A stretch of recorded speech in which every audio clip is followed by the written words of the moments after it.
Do you investigate? Are you a paranormal investigator? Do you go to hauntings? I do and go to stuff, hauntings, or- I do go to homes. Usually I work more as a counselor. Usually by the time that I've been called in, they've collected evidence already, and I bring my equipment because, heck, I own it, I want to use it. You know, Exactly. it's, every now and then I'll go to a hotel, but if I want to investigate, I'll rent a hotel room in a haunted bed and breakfast, and just set up my camera and go enjoy a weekend and do it that way on my own or with friends. Now, have you had any personal experiences Oh, I've had some directed great at you? ones. What's the best one you've had? I was working in a building that was a haunted prison. It was a juvenile detention center, and the Ed Wing was incredibly haunted. And we had a person who came running up on the unit one day saying that he was in the kitchen trying to take food out of the refrigerator, and he saw somebody in the kitchen, and he thought it was one of the residents of the juvenile prison that had escaped. And he yelled, "What are you doing over there?" And he said this black shadowy mass rose up and jumped on top of a table. Whoa. And so he ran off the unit. So from that night on, nobody would go down to the kitchen except me.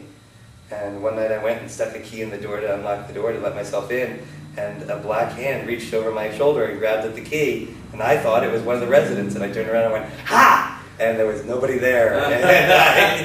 That was a good one. You always have that one in your mind. I've been pushed, I've been shoved, I've seen things move, but I've seen a couple of full-body apparitions, but as I discussed with somebody the other night, I'm really starting to think that full-body apparitions tend to manifest beyond our own sense of time, and the reason we see them is our brain is kind of putting this information together. By the time it's put it together, it's gone. And maybe it's even moving faster than the cameras can catch it, and that's why we don't get them on film. So they seem to be very quick, very, very just elusive. How dangerous can hauntings be? Depending on the person that's doing the investigating. Is it? Yeah, it can be.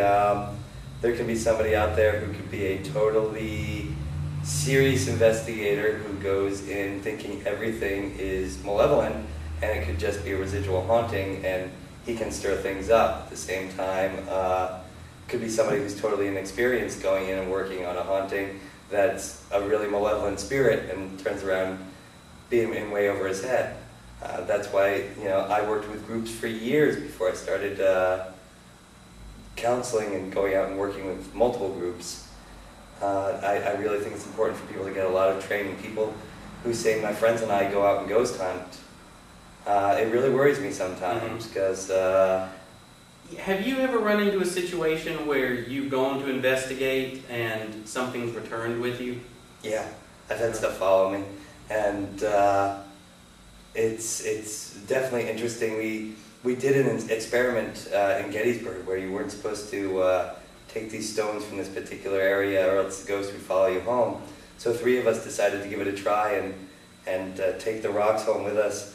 When we took the rocks home, and my partner put his next to his door, and I put mine next to my window, and one other person put theirs on their computer, and the one friend's computer blew up. Whoa.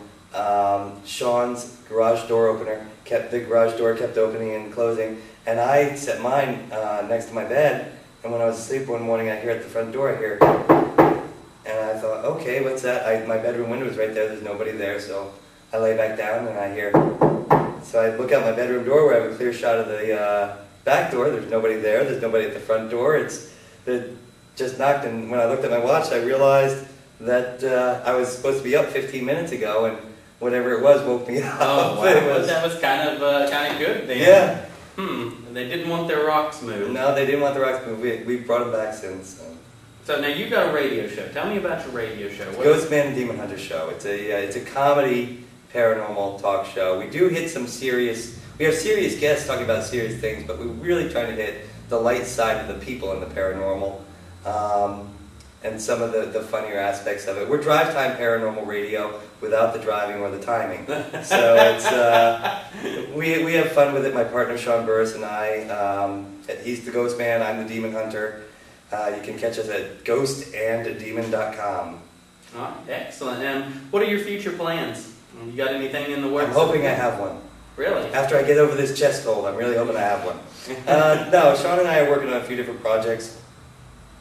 we're hoping the Ghost Man and Demon Hunter show goes in some new directions, and we're really having some fun with it, and we're just gonna keep getting out there and meeting people, because that's what my lectures and his talks are all about, is stop thinking that you're gonna find the big idea, that you're gonna crack the code, that you're gonna get the answer. Stop thinking that if I have a theory and you have a theory, and my theory is different than yours, then I'm saying you're wrong. Mm-hmm.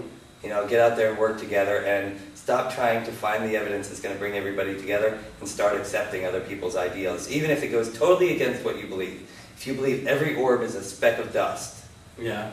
and somebody shows you a picture and you know that orb is a speck of dust, don't attack them for it. Mm-hmm. Don't go after them. You know, that orb, that speck of dust, that orb flash might have meant the world to that person. They might have thought that that was their dead child coming back to speak to them. So you can't attack it. And even friends of ours who are, you know, Kenny Biddle, who is wrote the books Orbs or Dust. Good friend of ours, is a great photography specialist, can tell you what things are on film. And I said, so Kenny, you've never seen an orb that wasn't a speck of dust or a watermark. Are you saying that there are no real orbs out there? And even he couldn't say that there are no real orbs, because you can't do that. You haven't seen every picture. You don't know everything that's out there.